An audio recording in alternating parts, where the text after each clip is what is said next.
Hey everyone, welcome to the group chat, social distancing episode, and social distancing at its finest. Welcome to our FaceTime live. I hope that you guys are having a great time. Hey Cicely, it's good to see you way over there. Hey! Cicely, I think we have one thing in common for sure, that we're both extroverted extroverts. Say that about yourself? I would say that for sure. Okay. So then the struggle's real. Yes, it is. When they announced that we would be in quarantine, I got sad. I just already knew it was going to be a tough experience. Every phone call I get, including the group chat, we're so chatty right now. We're not even trying to drill into anything. We're just hey, I've missed you. How are you? Are you? Oh, it's almost like we're together. So close yet so far. Right, I know. Near, far. Tell me about your new coworkers. So now that you're having the office at home, you get to keep one of your coworkers, which is your dad. My boss. We actually, because him and I are here, doing all of our content creation, it still happens in the house. So you can't see it, but right now, I have lights everywhere. I actually have a mic right now set up. And I have some tripods laying down. It's just, this is every day. And then my room has turned into my office. So that's been fun. But what about you? You have kids at home. You're doing school online on top of maintaining work.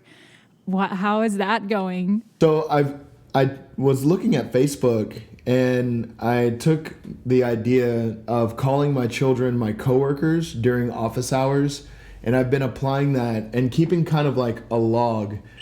And so day 3, captain's log says coworker walks into bedroom with no pants on and demands cereal. I'm do you even understand HR? And that's not okay. You're out of line, bro. That was Colin, by the way. No pants on, in his underwear. So Beth and I, we're co-working, co-parenting, co-teaching. And so that's a lot of fun.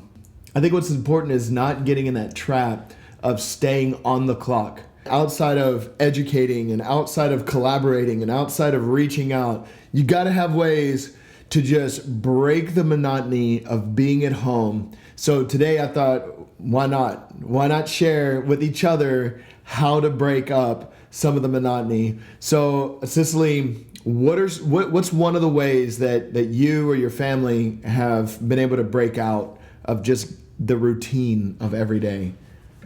Well, I guess the first one that I'll say, it's kind of still a routine thing, but it's more essential now than it was before, which is going to run errands, such as to the grocery store.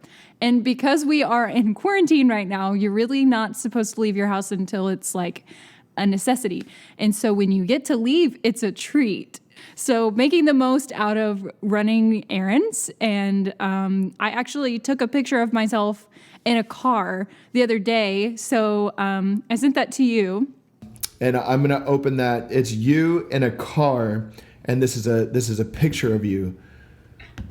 I just took it of myself. I guess I hadn't posted anything on social media in a while because I've been busy with work. And I was just wow, I'm actually enjoying a car ride to run everyday errands. Dude. So actually, I thought it was cool. It is a really cool thing. So check this out. When I'm looking at it, there's this whole metaphor around the picture. So you are taking a picture and you're doing it in a side view mirror of a car, and it says objects in mirror are closer than they appear. And isn't that what we're living right now?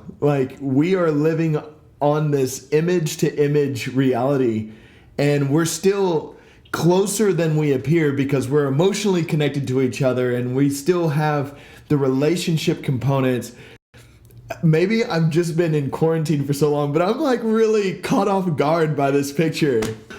I love it. I think we could find the joy of a car ride being something that can break up what we're doing in our day-to-day. So our family's big, right? You have a big family. We have a pretty big family. And so we have toddlers, teens, and me and mom. And so we're trying to find ways to get everyone engaged. And so we've started doing scalable kind of interactive fun things. And so one of the videos, the first video I sent over to you is a video of us. We decided to do like a dad joke off. It's a laugh off. All right, gentlemen, you are in a laugh off. You get a chance to give 3 jokes. Whoever has the most laughs loses. Ready? Go. Why couldn't the blonde add 10 plus 5 on the calculator? I don't know. She couldn't find the 10 button. How is Christmas like your job? The funny thing is, like, the jokes aren't even good, but because you're trying not to laugh, you're doing your best not to laugh, and and you end up laughing so hard. There's a point in the video, and Beth loses it. I think she actually told the joke, if I remember correctly, and she just laughs and laughs and laughs. She like falls down.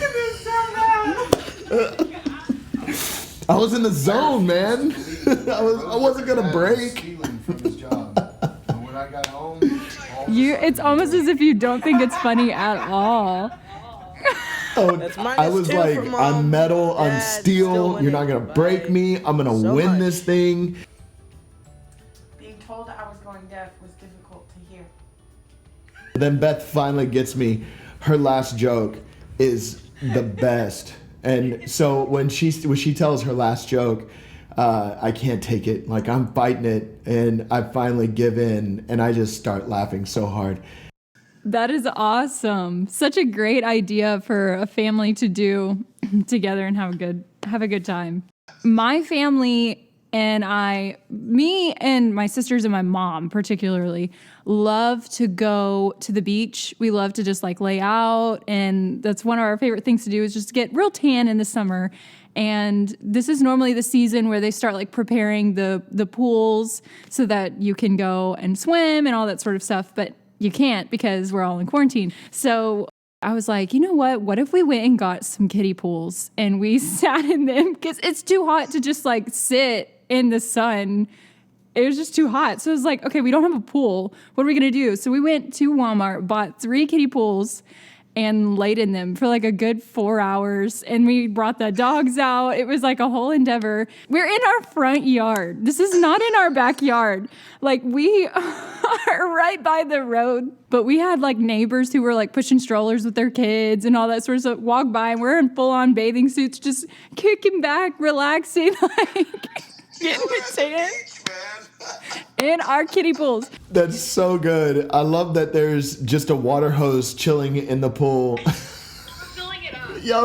Y'all are maintaining the levels of your beach. I love it, man. So we bought a package of stencils on one of our essential runs, and we got those stencils for like $10 and some chalk, sidewalk chalk, and we just started taping them to the wall. And the conversations we were having as a family, you know, Emma, I'm asking her, what's the name of your deer? And she's like, oh, it's Ronnie, Tondi, Timmy, Anji, like girl, lady deer. I don't know. But we're laughing about that. Or then the challenge was, of course, with my boys, we had to make a pun about everything we drew. Deer's name is a mystery, so she's known as Jane Doe. Wow. See the kid from our class. Colin, what'd you draw? A deer. What's your deer's name? John Deere. John Deere. It was a change of scenery from being inside to outside, you know, just like you guys out there on the sidewalk, you know.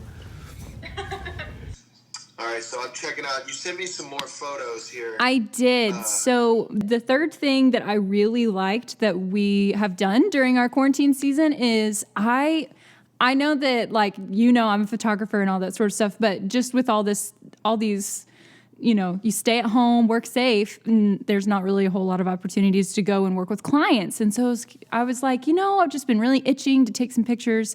We have to stay at home, stay inside. And my sister has a projector in her room. And so it's just like, what if we hooked it up to a computer and just threw up a background on your wall and took some pictures? And I didn't think they were going to turn out good, but they ended up being so cool. And I only sent you a few, but I mean, we just turned all the lights off and I just put her in a pose, whatever. We try new things. I'd never done it before. And it ended up turning out so amazing. And after I edited them, I was like, I want to do this again. It's so cool.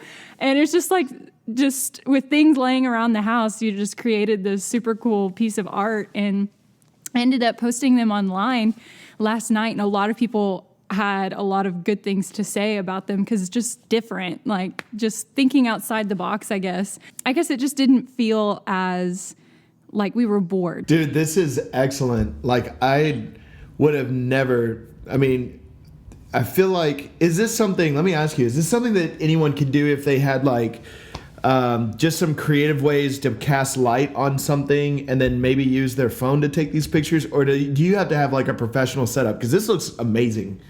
I really don't think you would have to have a professional setup. Like a lot of times people will take really cool pictures with shadows, like from the window. So sometimes just with the way that the window is formed, it creates shapes. So you can sit in the light and in the shadow, and it like casts light on your face in fun ways. So that's really cool stuff. That's really cool. I think families can find so many ideas online. There's so, what to do, how to break boredom. There's so many different ways to find resources or to find things or just be creative like you did here. Cicely, this is amazing, man. This is really cool. Thank you. So we had an opportunity while we were outside to play a game that I've always wanted to play with the kids. It's been on my mind for a long time, and it's a scalable game. It's called Crush the Castle. So that's the third video that I sent you. So okay. Crush the Castle. You can do it as small as just Lego sets on the table. You could use blocks. You could use pillow fort. You could use blankets. But we use moving boxes, and we built castles. And so the goal is to build a castle that can withstand the punishment of someone throwing pillows at it from behind their castle. And so we came up with our engineering idea of spacing out our wall so it's a little harder to hit. And Beth and Colin and Caleb, they built a wall that's more tight and it's more structurally together. So we took turns and we did it during lunchtime. It was a 30-minute thing. It took about 30 minutes to set up, 30 minutes to play the game. And it was just a lot of fun, cheering for each other, shouting, and just getting really pumped about how you could crush someone else's castle or how someone missed crushing yours. It was just so good. And of course, Princess Emma, she's the winner. She's always the winner. She wins everything. Yeah, she just walks up and wins. So we did a little special thing for her, a little coronation castle at the end where she could have her Bubba standing there as knights, and she's Princess Emma in her castle. But it was a fun day to just pretend, to be outside, to laugh, and to cheer each other on, and have some healthy competition. Cavaness family, we love competition. It's so much fun. Of course. We're so competitive. Obviously, group chat. Watch the group chat. Oh, yeah. There's so much to share. There's so many ideas out there. If you've got a great idea, we'd love for you to share it in your comments here, whether you're watching us on YouTube or Facebook or through Instagram. Share in the comments on how you're breaking the boredom, and you may be helping out someone way more than you could ever expect. So thanks so much for tuning into the group chat this week. We really appreciate you. We love every one of y'all, and we can't wait to see you in person. We hope that you're doing well. And thanks so much. Be sure to like, subscribe, follow, and stay tuned because this is a weekly podcast and we're going to reach out every Friday.